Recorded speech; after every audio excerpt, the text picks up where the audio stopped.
ನಿಧಿ ಸಿಗುವುದಾದರೆ ಯಾವೆಲ್ಲ ಸೂಚನೆಗಳು ಸಿಗುತ್ತದೆ? ನಿಧಿ ಇರುವ ಜಾಗವನ್ನು ಗುರುತಿಸುವುದು ಹೇಗೆ? ಕೆಲವು ಸ್ಥಳದಲ್ಲಿ ಅಪಾರವಾದ ನಿಧಿ ಇರುತ್ತದೆ, ಆದರೆ ಅದು ಯಾರಿಗೂ ತಿಳಿಯುವುದೂ ಇಲ್ಲ, ಯಾರಿಗೂ ದೊರೆಯುವುದೂ ಇಲ್ಲ.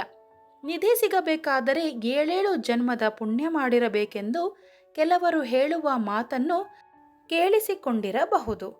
ನಿಧಿ ಸಿಗುವುದಾದರೆ ಯಾವೆಲ್ಲ ಸೂಚನೆಗಳು ಸಿಗುತ್ತದೆ? ನಿಧಿ ಇರುವ ಜಾಗವನ್ನು ಗುರುತಿಸುವುದು ಹೇಗೆ? ನೋಡೋಣ. ಒಬ್ಬ ವ್ಯಕ್ತಿಯು ಶ್ರೀಮಂತನಾಗುವ ಮೊದಲು ಅಥವಾ ಹಣಕಾಸಿನ ಲಾಭವನ್ನು ಪಡೆದುಕೊಳ್ಳುವ ಮೊದಲು ಕೆಲವೊಂದು ಸೂಚನೆಗಳನ್ನು ಪಡೆದುಕೊಳ್ಳಲು ಪ್ರಾರಂಭಿಸುತ್ತಾನೆ. ಇದಕ್ಕೆ ಉತ್ತಮ ಉದಾಹರಣೆ ಎಂದರೆ ಅನೇಕ ಬಾರಿ ನಿಧಿ ಸಿಕ್ಕಿರುವ ವಿಷಯ ಕೇಳಿರಬಹುದು. ಇದು ದಿಢೀರ್ ಧನಾಗಮನ.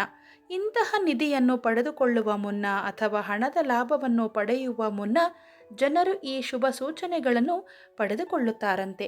ಕೆಲವೆಡೆ ಹಲವು ಮರಗಳಿದ್ದರೂ ಅವುಗಳಲ್ಲಿ ಒಂದರ ಮೇಲೆ ಹದ್ದು ಮತ್ತು ಪಾರಿವಾಳ ಕುಳಿತಿರುತ್ತದೆ.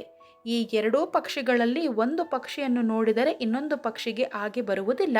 ಆದರೆ ಹದ್ದು ಮತ್ತು ಪಾರಿವಾಳ ಎರಡೂ ಒಂದು ಸ್ಥಳದಲ್ಲಿ ಒಟ್ಟಿಗೆ ಕುಳಿತಿದ್ದರೆ ಆ ಸ್ಥಳದಲ್ಲಿ ಖಂಡಿತವಾಗಿಯೂ ಸಂಪತ್ತು ಅಥವಾ ನಿಧಿ ಇರುತ್ತದೆ ಎನ್ನುವ ನಂಬಿಕೆ ಇದೆ.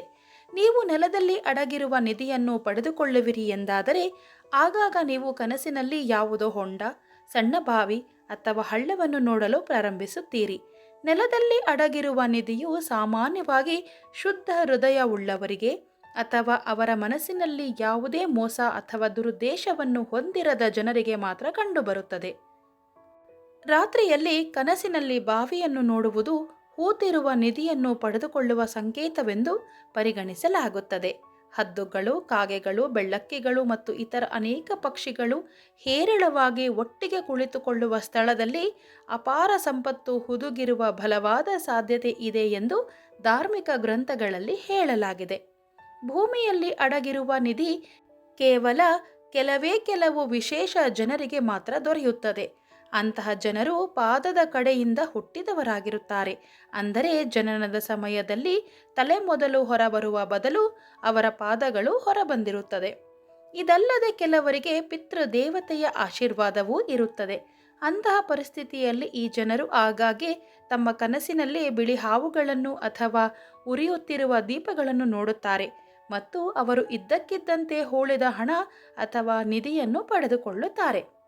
ಅತ್ಯಂತ ಮುಖ್ಯವಾದ ವಿಷಯವೆಂದರೆ ಅದೃಷ್ಟದ ಸಂಪತ್ತು ಅಥವಾ ನಿಧಿಯು ಮೋಸವನ್ನು ಮಾಡದೆ ಇರುವವರಿಗೆ ಅಥವಾ ಅವರ ಪೂರ್ವಜರು ಅವರಿಗೆ ನಿಧಿಯನ್ನು ಬಿಟ್ಟವರಿಗೆ ಮಾತ್ರ ಸಿಗುತ್ತದೆ. ಜಮೀನಿನ ಕೆಳಗೆ ನಿಧಿ ಇದೆ ಎಂದು ಗೊತ್ತಿದ್ದರೂ ಅವರಿಗೆ ನಿಧಿ ಸಿಗುವುದಿಲ್ಲ. ಮನಸ್ಸು ಶುದ್ಧವಾಗಿದ್ದರೆ ಮತ್ತು ಉದ್ದೇಶ ಸರಿಯಾಗಿದ್ದರೆ ಮಾತ್ರ ಅಂತಹವರಿಗೆ ನಿಧಿ ದೊರೆಯುತ್ತದೆ. ಸರ್ವಂ ಶ್ರೀ ಕೃಷ್ಣಾರ್ಪಣಮಸ್ತು.